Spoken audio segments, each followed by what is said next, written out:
Trinity joins us now, and Trinity, you're a super mom.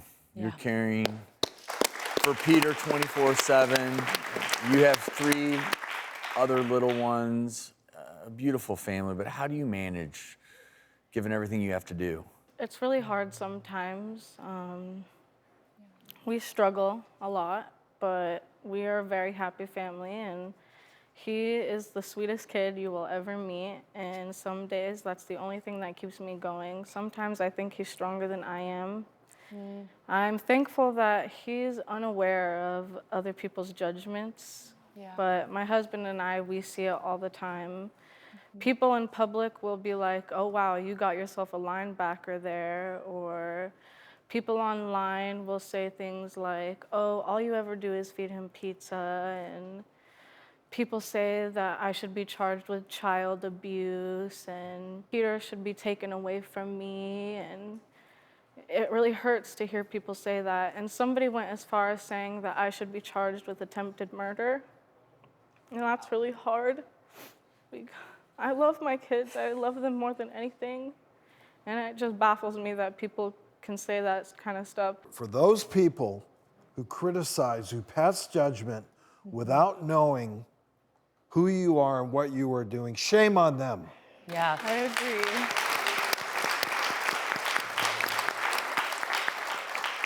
I mean, you started that tape piece saying that, you didn't even know how much love was in your heart until you had children. And Yes. to be accused of being an attempted murder when you're doing the best that you can to try to deal with Peter's needs.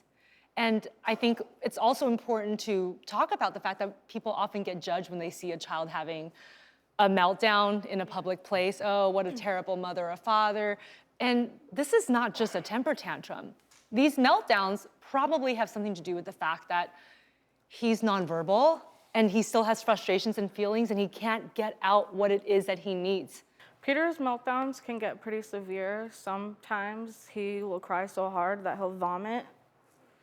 He has a regular vomiting problem when he gets upset. A lot of times I just have to sit him on my lap and squeeze him really tight because he loves deep input. At his size, does he know how strong he is? He doesn't. He's very unaware of his own strength. Sometimes he'll hurt me or he'll hurt his brother and sister, and he's just unaware that he even does that stuff. Is it true he also will eat non-food items? He's eaten paper, he's eaten cardboard, he has eaten a foam soccer ball. He'll eat anything that he can get his hands on. Right. Well, and you have to physically be there because it's not just that he's chewing on it, it's that he's actually trying to consume and swallow it. Yes. And so you have to be there to protect him to make sure that he doesn't swallow these and toxic Peter has substances. met with pediatricians, right? And Yes. have you discussed his nutrition with him and eating habits and what? For about a year, we were seeing a dietitian and a nutritionist every 2 to 3 months, and they helped me make a lot of changes to the way he eats and the way he drinks. He loves carbs, so they had to teach me a lot of different ways to hide fruits and vegetables in his food, or disguise healthier foods as something that he likes. Because if he had his choice, he would just eat carbs, and absolutely no veggies. So Peter is, if the average 4-year-old is up to 40 pounds, Peter's 3 times that. And I know you've been looking for answers. I do have to ask you, when you're at the pediatrician's office, what do they say when you talk specifically about his weight, and what answers, if any, have they provided you? Well, honestly, I feel like nobody is as concerned as I am.